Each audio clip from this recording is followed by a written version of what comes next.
Hello, welcome to the FanDuel Punch Out. I'm Big Italy 42. He is Josh Shepherdson at BChad50. Obviously, I can't talk today. I swear I know your name and have for a while. But either way, we're going to talking about tonight's slate of action. July 4th, Independence Day. And there are some good pitchers on the mound here. So we're looking at the top. It's Zach Greinke's got to be probably the chalk play, 11,200.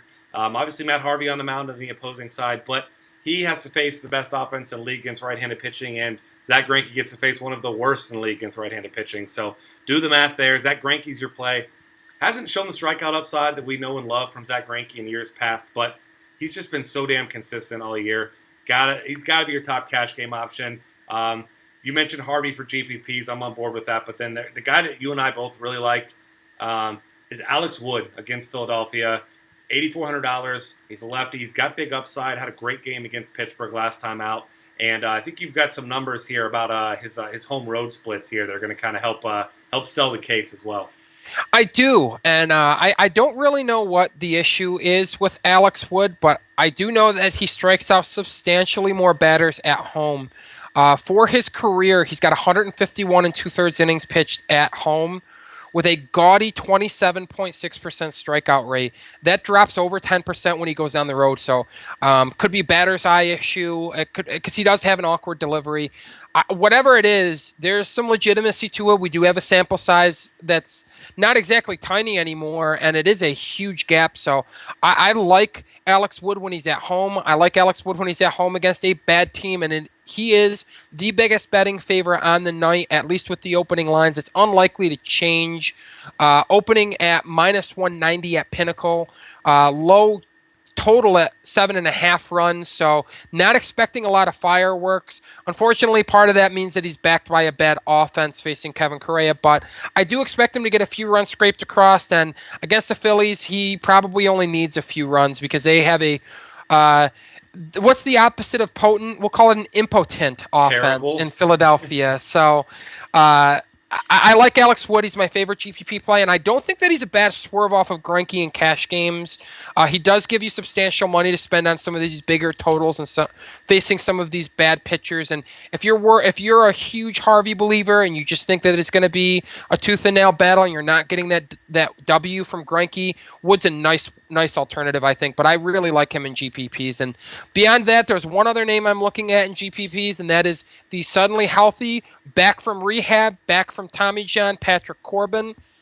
Colorado Rockies are not good against left-handed pitching, and they're not good on the road. Now, granted, not all road venues are as friendly as Chase Field is for hitters, but at $6,700, I'm willing to take a chance on Corbin turning in a decent start. All he has to do is turn in a decent start, and I don't say quality because it doesn't necessarily have to be a quality by definition of quality start. If he goes out there and throws 5-6 innings, strikes out around a batter per inning, and only gives up a run or two and gets some run support, you're looking at him paying off a $6,700 price tag pretty easily, especially with the flexibility he's going to award you offensively. And with big totals tonight, you're going to want to spend on your bats. Yeah, absolutely. And like I said, those are the only guys really. I'll consider Wandy Rodriguez if I'm making a lot of tournaments, just because it's an Angels offense that's been inconsistent. 6,400. You don't expect him to get a ton of strikeouts, but he could pitch deep in the game and become a decent value for you. But not a guy you feel good about. A lot of tournament options. I'm saying if you get a lot of lineups, get maybe one of Wandy Rodriguez. Catcher options, still like Wellington Castillo at home. Gets David Hale, not a very good pitcher. Not quite Coors Field, but this is a guy that they got to pretty well last time out in Coors Field. So Castillo's been hitting well since he came over from Arizona. So he's a guy that I'm looking at quite a bit today. And then Robinson Chirinos, if he's in the lineup, and he should be against the lefty, probably be batting eighth or ninth. We've seen him as high as fifth this season, though. But $2,500, he's got a ton of power against lefties. I love him in GPPs. Yeah. Speaking of GPP plays, I like Jonathan Lucroy against Josh Smith. Not that Josh Smith, but this one likes to walk batters at a alarming rate, 2 starts and 10 walks. So not doing a good job of keeping base runners off the base paths. Great American Ballpark, nice ballpark for power, so you got to like Lucroy a little bit there. But I don't mind punting the position, especially when you've got a nifty little punt like Miguel Montero at $2,400.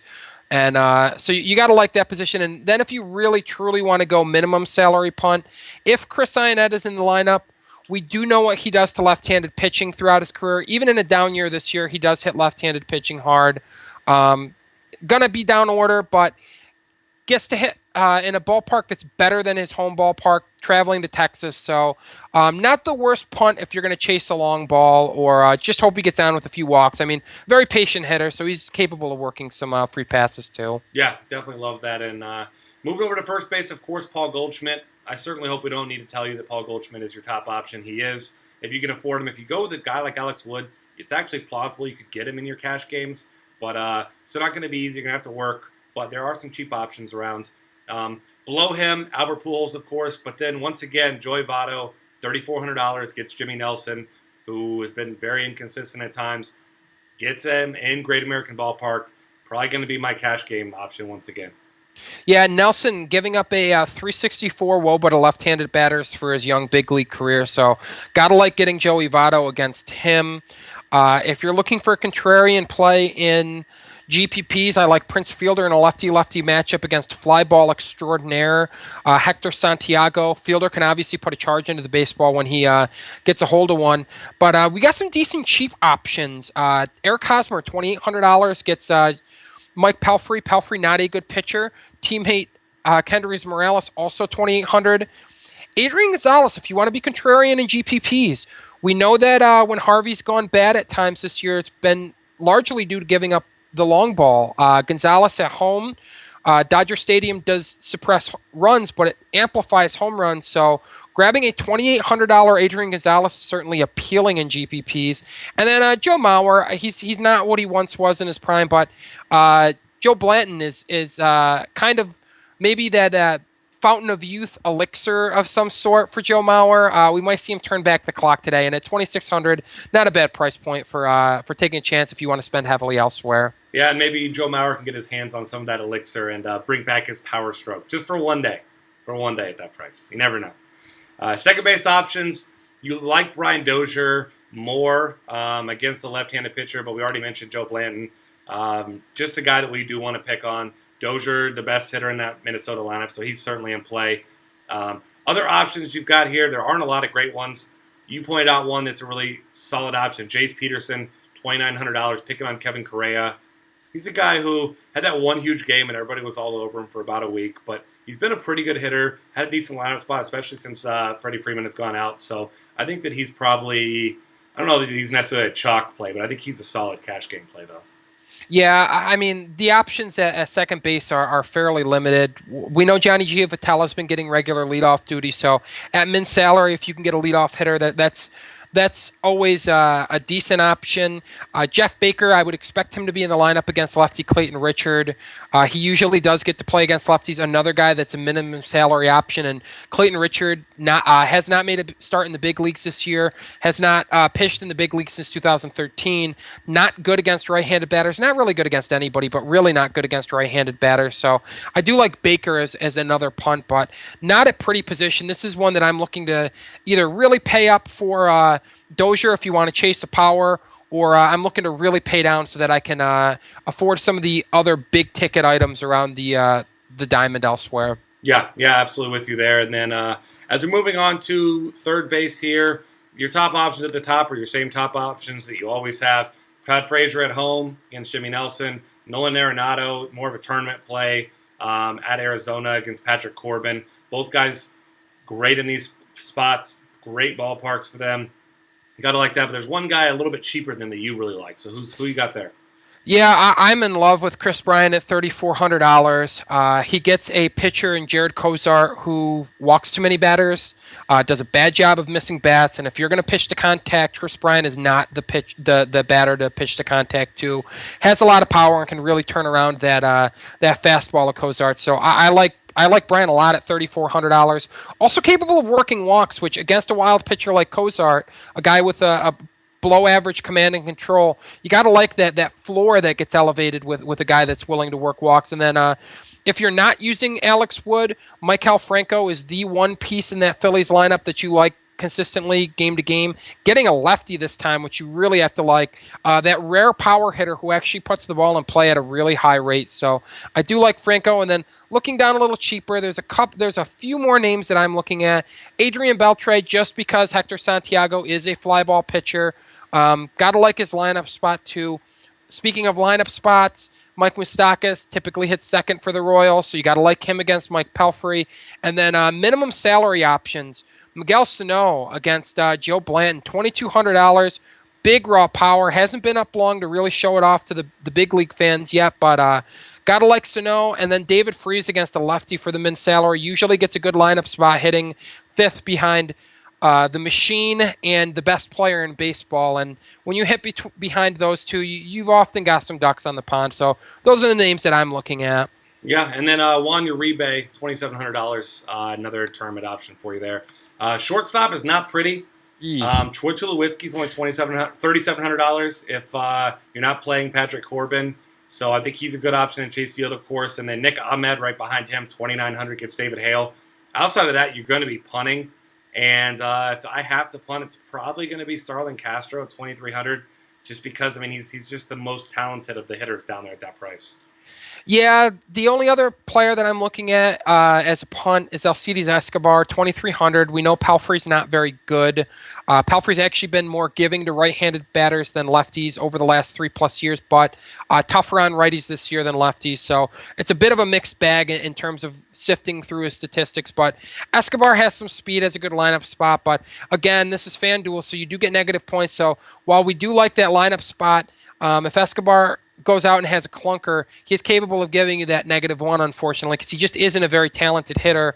But Castro facing a pitcher that pitches to contact and Cozart, hitting not too far behind guys like Rizzo and Bryant, so could have some guys on to drive in, and mostly a punt. If you're not paying up for Tulo, you really should be looking to save money here. Maybe check the lineup card, see if one of these guys surprisingly gets moved up into the top third of the order as a table setter, and jump all over that opportunity. Yeah, absolutely. And then moving on to the final position, outfield. Obviously, Mike Trout is your top option. Don't mind Ryan Braun against the wild Josh Smith either at $4,800. And then once again, all the Arizona bats, Peralta, Pollock, Tomas, all those guys in play. Tomas at $3,400, I think. If the significant price difference if the price difference makes a significant difference in your lineup, I don't mind going with him over these other two guys either. No, neither do I. And if you're not using Harvey, you got to like the power that Jock Peterson displays. Again, this could be one of those games where it's 3 strikeouts and 1 home run, and you take that every day of the week. He's got the power to put a charge into the ball, and I'm going to keep beating that drum. When Harvey's gone bad this year, it's been because he's given up home runs. Dodger Stadium does amplify home runs. Not going out of my way to pick on Harvey, but I also don't mind grabbing some of these guys as one-offs in tournaments and GPP rosters. But if you're looking for power that I think is a safer play, Jay Bruce at $3,300 against Jimmy Nelson. Nelson struggles a lot with left-handed batters. Bruce, much better in his career at home than on the road, gets that great American ballpark lift to power, so you got to love him.